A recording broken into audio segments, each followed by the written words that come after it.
الفاتح لما أغلق الخاتم لما سبق ناصر الحق بالحق والهادي إلى صراطك المستقيم وعلى آله وصحبه حق قدره ومقداره العظيم.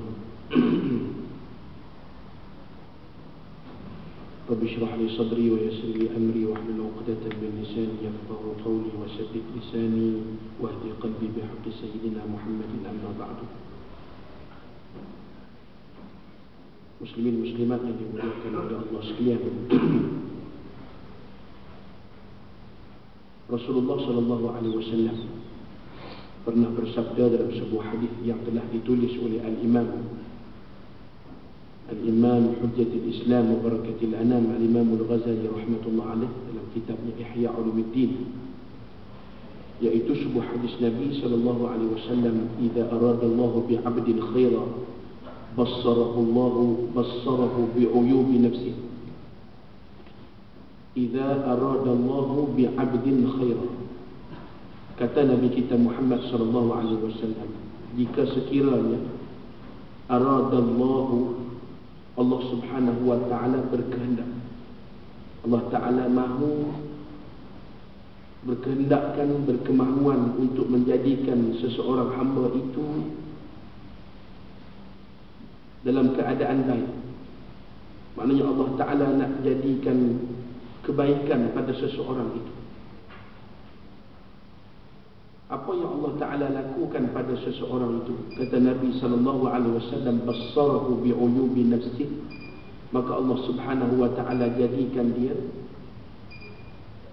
selalu dapat melihat kepada keaiban dirinya sendiri. Allah Ta'ala perlihatkan kepada dirinya kelemahan, kekurangan, kecacatan, apa yang perlu dibaiki, menjadikan dia senantiasa merasakan bahawa dirinya itu banyak kekurangan, banyak kelemahan. Kalau kita kembali kepada perbahasan ilmu di dalam Al-Quran, antaranya Allah Subhanahu wa Ta'ala sentiasa memperingatkan orang-orang berilmu dalam Al-Quran, "Wa fawqa kulli dhi ilmin alim." Bahawa orang-orang yang berilmu itu, kata Allah, harus ingat bahawasanya di atas orang-orang yang berilmu itu ada yang lebih mengetahui, ada yang lebih tahu daripada kita. Wa fawqa kulli dhi ilmin, dan di atas tiap-tiap yang berilmu itu alim, yang paling tingginya adalah Allah Subhanahu wa Ta'ala. Bahkan semua ilmu yang ada pada kita hari ini datangnya daripada Allah. Maka bila dibaca ayat ni, kata para ulama, diketahuilah bahawasanya orang-orang yang berilmu itu harus mempunyai sifat tawadhu. Apa faedah sifat tawadhu? Untuk seorang penuntut ilmu, apakah faedah dan pentingnya sifat tawadhu kepada seorang penuntut ilmu? Maka bila direnung-renungkan tuan-tuan dan puan-puan, didapati bahawasanya sifat tawadhu itulah menjadikan seseorang yang berilmu itu makin bertambah ilmu. Seorang yang penuntut ilmu kalau mempunyai sifat tawadhu, maka sifat tawadhu itu menjadikan ilmunya semakin bertambah. Dan sombong itu menutup pintu ilmu. Macam gelas ni, kalau diisi penuh dengan air, maka tidak ada ruang lagi untuk yang lain. Tapi kalau kita datang majlis ilmu, kita tu merasakan diri kita tu seperti sebuah gelas yang kosong, belum ada apa-apa isi, maka bolehlah untuk diisi perkara-perkara yang lain. Maksudnya apa? Kalau kita punya sifat tawadhu, maka akan bertambah ilmu. Kerana orang-orang yang tawadhu itu tidak sekali-kali merasakan bahawa cukup dengan apa yang ada. Ilmu yang ada pada dia masih perlu kepada penambah. Maka dengan sebab itu, hadis ini Nabi SAW telah menyampaikan satu jalan bagaimana untuk menjadi manusia yang selamat, tuan-tuan dan puan-puan. antara caranya kata Nabi SAW, Allah Subhanahu Wa Taala akan menjadikan seseorang itu selalu melihat kepada keaiban diri. Banyak kelemahan, banyak kekurangan, banyak yang perlu dibaiki. Tapi kalau sudah mula merasakan bahawa dah cukup dengan apa yang ada, ilmu yang aku ada ni memang tak ada tandingan lah. Kalau di sini, dalam kampung ni, akulah yang paling hebat sekali, kan? Kalau di sini, pandangan aku yang terbaik, pandangan orang lain ni semua cayang semua, kan? Pandangan aku yang terbaik, kerja aku yang terhebat. Ini mula nak rosak kerja perempuan sekali, ya? Sebab itu seseorang itu kalau selalu ditunjukkan Allah kepada keaiban-keaibannya, macam-macam cara tuan-tuan. Dan Sayyidina Umar radhiyallahu anhu suatu hari melalui satu jalan, tiba-tiba berjumpa dengan seorang budak yang sedang menangis di hadapan satu unggun api.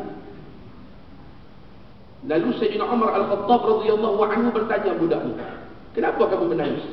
Kata budak ni, "Pakcik, saya bila tengok unggun api yang sedang meratah kayu-kayu kering ni, saya teringat neraka Allah Subhanahu Wa Taala." Budak kecil baru 3, 4 tahun, 5 tahun, teringat neraka Allah Taala, teringat neraka Allah. Katanya Sayyidina Umar radhiyallahu anhu, "Kamu jangan khawatir, jangan sedih, kerana kamu masih budak kecil. Budak-budak kecil insya-Allah tidak ada dosa, tak banyak dosa. Kalau ada pun tak banyak, kamu tak akan masuk neraka." Kata budak tadi, "Wahai pakcik, cuba pergi tengok dalam unggun api ni, kan? Ada ranting kayu yang kecil, ada ranting kayu yang besar, kan? Dua-duanya dibakar, terbakar di bawah api. Maknanya kalau ranting kayu yang besar pun habis, hangus, diratah oleh api, tambahlah ranting yang kecil. Maka saya tu diibaratkan ranting yang kecil, pakcik ni diibaratkan ranting yang besar." Menangis Sayyidina Umar radhiyallahu anhu. Kerana apa? Kerana peringatan Allah itu datang daripada lidah seorang budak. Jadi peringatan Allah, kasih sayang Allah kepada kita tuan-tuan dan perempuan datang tu daripada pelbagai jalan. Yang penting saat peringatan Allah tu datang, kita tu nak mengambil peringatan ataupun tidak, nak memaham ataupun tidak, faham dengan tak faham, reti dengan tak reti. Kalau jenis buka badak memang payah, tuan-tuan sekalian. Kata orang boleh buka badak dengan buta perut, dua tu. Kalau ada dua tu, memang datanglah peringatan lebih dahsyat dari tsunami pun tak akan faham bahawa peringatan itu adalah untuk dia yang datang daripada Allah Subhanahu Wa Taala. Sebab itu kata Nabi kita Muhammad sallallahu alaihi wasallam, untuk anak Adam itu Allah Taala telah datangkan peringatan-peringatan untuk dia. Bagi yang mahu mengambil peringatan, antaranya kata Nabi sallallahu alaihi wasallam,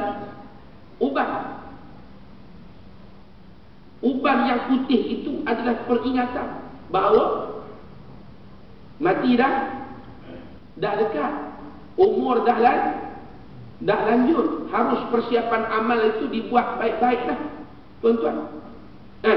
Ada orang jawab kata saya, "Ustaz, ini yang putih ni bukan uban. Uban tu bukan kerana tua, kerana restu." Lantak banyak sangat songit. Kan? Dia kata kami saya ni bukan kerana tua, tapi kerana penyakit restu. Ni yang putih rambut ni, sebenarnya saya umur muda lagi, baru 24. Sebenarnya 42. Ada orang kata kalau kita tanya dia, "Entah umur berapa?" 24. Dia pusing, dia tak mau bagi tahu 42, takut nanti kalau dia sendiri tak berani dengar perkataan 42 tu, takut pingsan. Kan? Atau kita kalau sambut birthday lah contohnya. Tahun ni kita sambut birthday kita yang ke-33, tahun depan kita sambut birthday kita yang ke-34. Tak ada orang sambut tahun ni birthday yang 33, tahun depan 32, tak ada itu. Umur itu peringatan daripada Allah Subhanahu Wa Taala. Jadi peringatan-peringatan itu harus kita jadikan sebagai pedoman dan pedoman. A'laha ayyujalisa baina yaday syaikhin min masyayikhih wa yashtaghilu bima ya'mur. Yang pertama, kata Al-Imam Al-Ghazali rahimahullahu ta'ala, Apa yang harus kita lakukan untuk kita itu termasuk dari kalangan orang-orang yang disebut oleh hadis baginda Nabi SAW di atas. Macam mana kita itu nak jadi orang yang senantiasa melihat kepada keaiban-keaiban diri. Barulah kita akan menjadi semakin baik. Yang pertama, melazimi guru. Kita tu kena ada guru. Ada seorang guru yang betul-betul kita pegang, yang menjadi rujukan kita, yang kita ambil nasihat daripada dia, yang kita tidak akan melakukan satu perkara pun melainkan setelah kita musyawarahkan dengan dia. Tuan-tuan dan puan-puan, para ulama selalu berpesan, jangan sekali-kali percaya kepada diri sendiri. Tuan-tuan faham maksud tu? Tuan-tuan faham maksud tu? Angguk pun tidak, ini pun tidak, masalah lampau lah.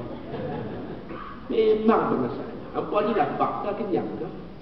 Kan? Dia benda satu.